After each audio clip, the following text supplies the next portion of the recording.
All right. So you have Robert Briffault, and then you have Kevin Samuels.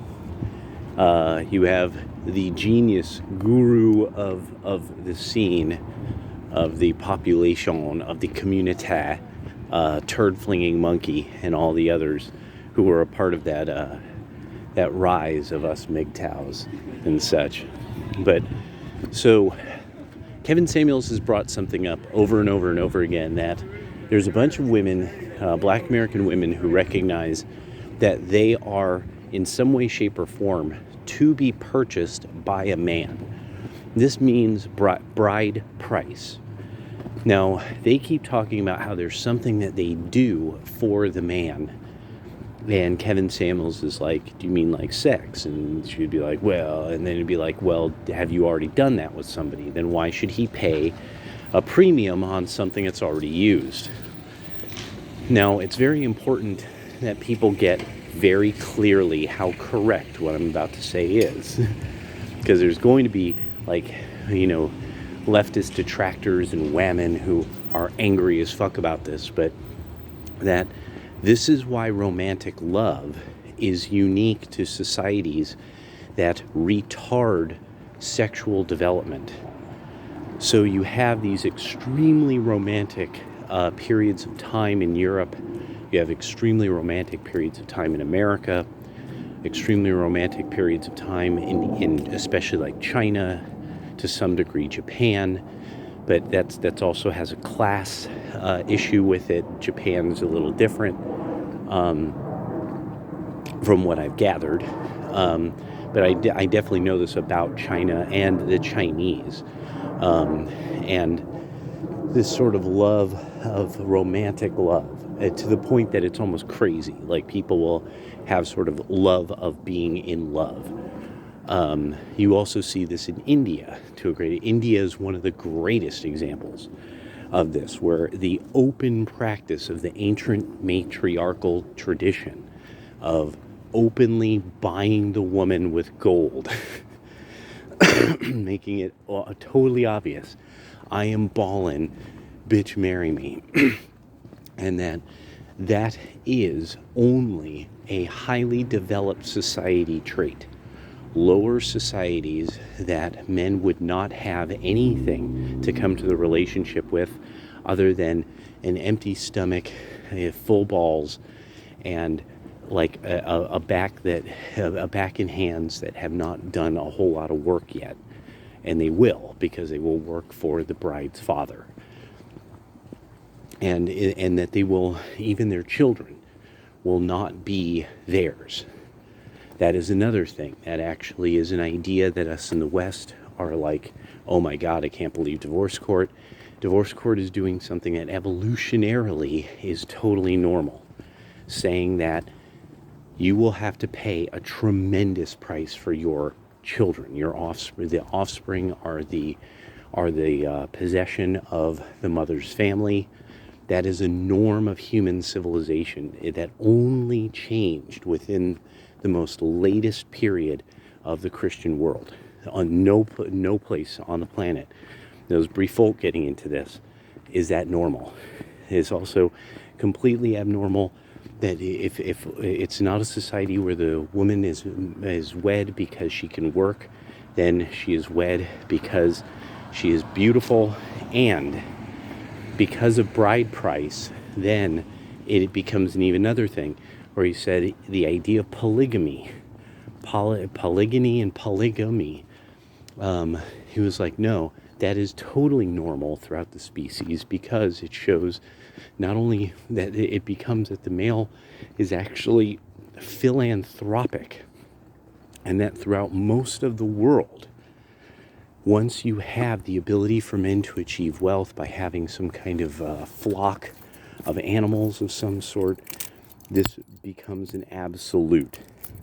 That the idea of purchasing brides becomes so normal that in those societies, women will be angry that their husband cannot afford. They'll be ashamed their husband cannot afford another bride, because that gives her a friend, a sister, and a co-worker in the household. And that this is the norm throughout almost all of human history, and that this only horrifies Americans because Americans are a brand new group of people. This only horrified Christian Western Europe because Christian Western Europe is a relatively new phenomena compared to, say, ancient Europe or anything like that, pre-Christian Europe. And so this is just one of these things that there's no way around it.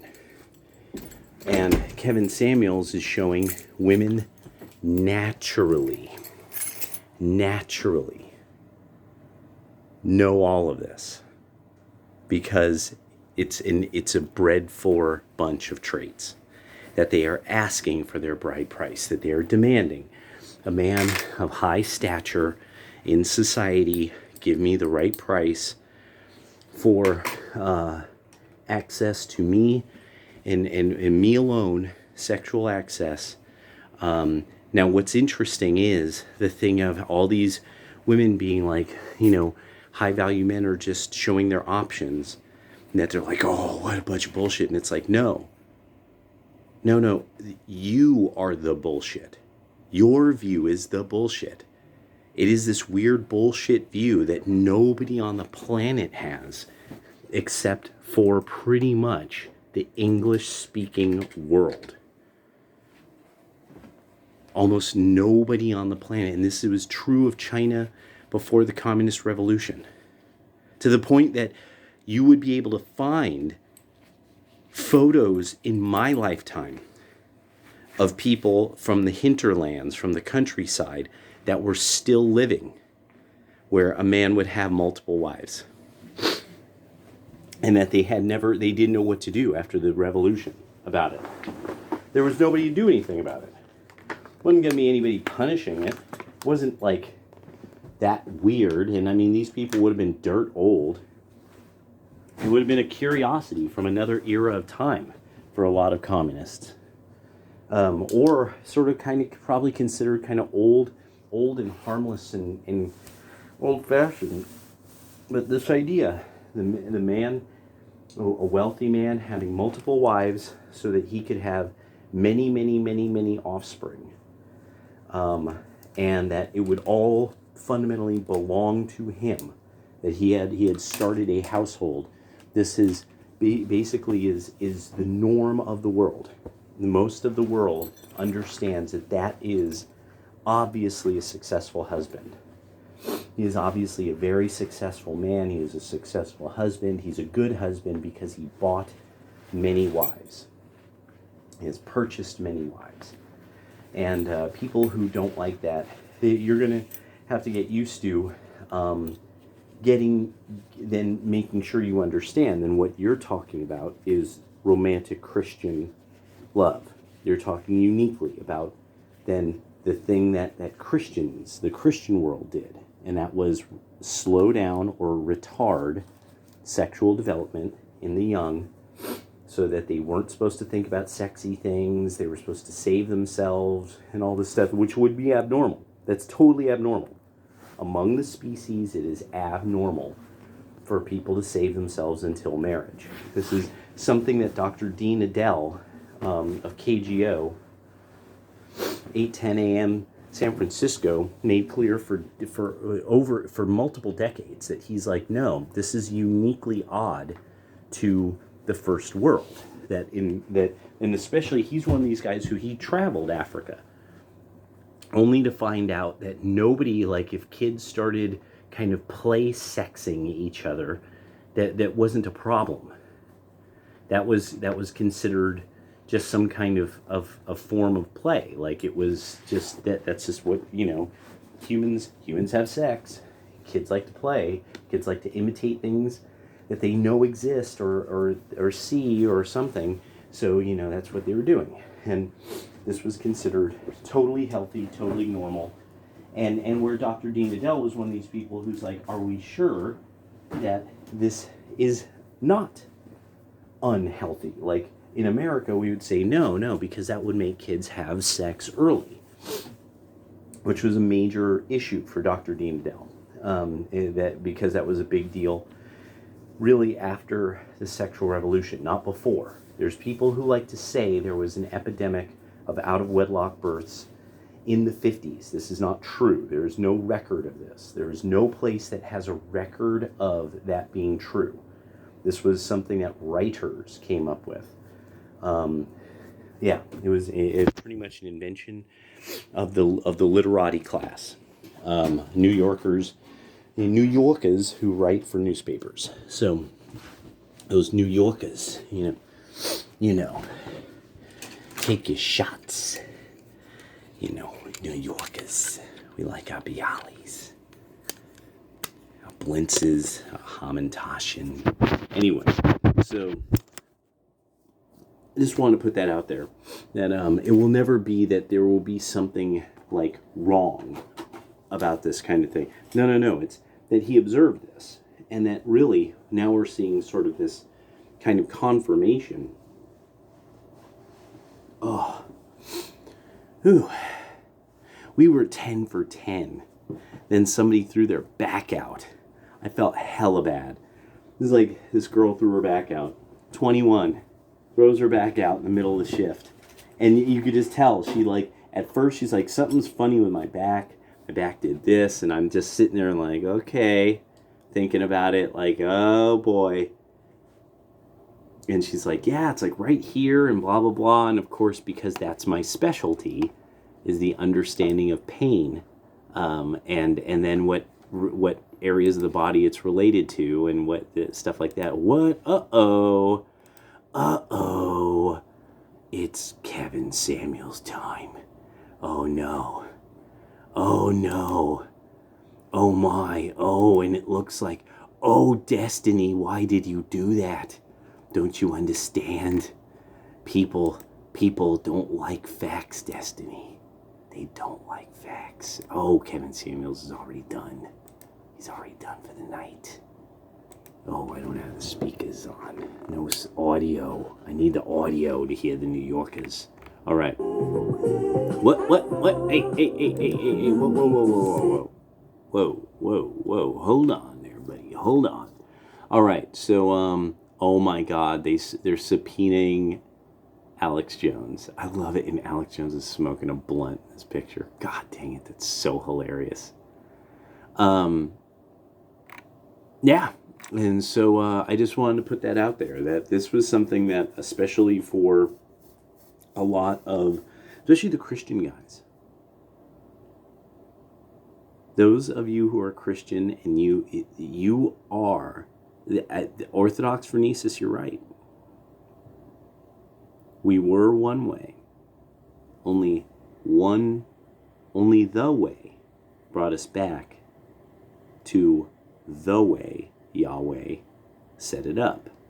One Adam, one Eve, and their family. I just think about that, and by the time we were fallen and God revealed himself, you then have Abraham. He has multiple wives. And only from there on, it became more and more of the traditions of the world. Until eventually, God comes back, the God-man, and explains to people it's what's best for you to be kind to one wife. And that just as she is yours, you are hers. And that this completes something.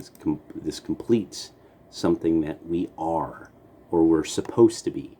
We become what we're supposed to be.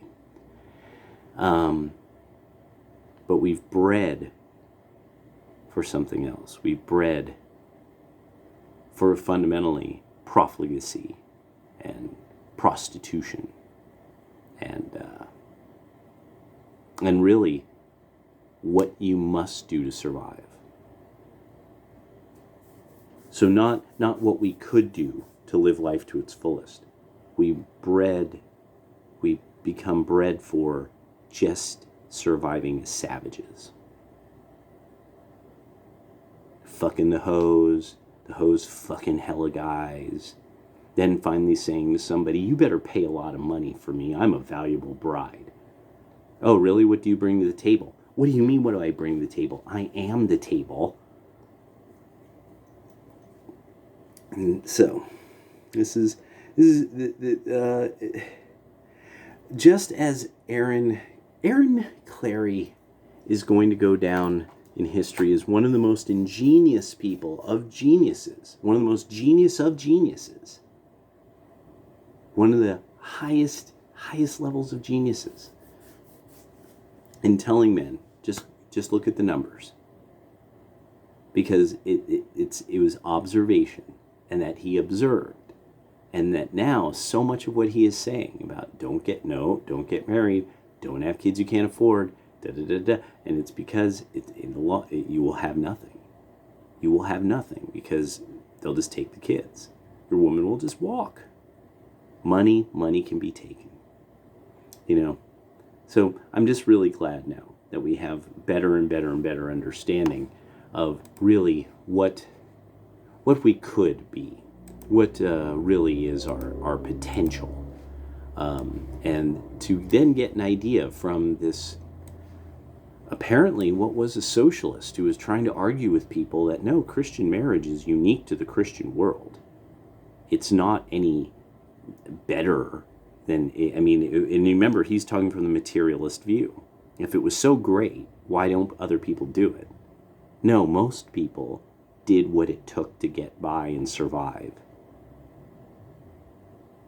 Most people were savages up until about 200 years ago.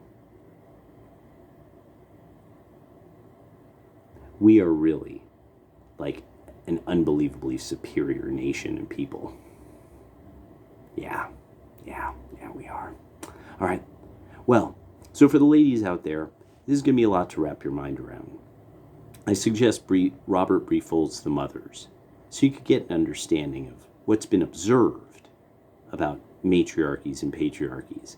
I'm going to be reading a bit of this section. This chapter is just too good.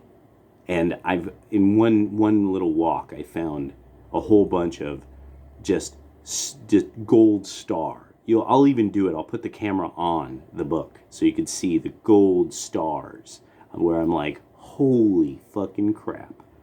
This guy has nailed it. All right. That should be actually only a couple more days from now. Because, it should be before Thanksgiving. Yes, that's going to be an interesting shift. All right, later.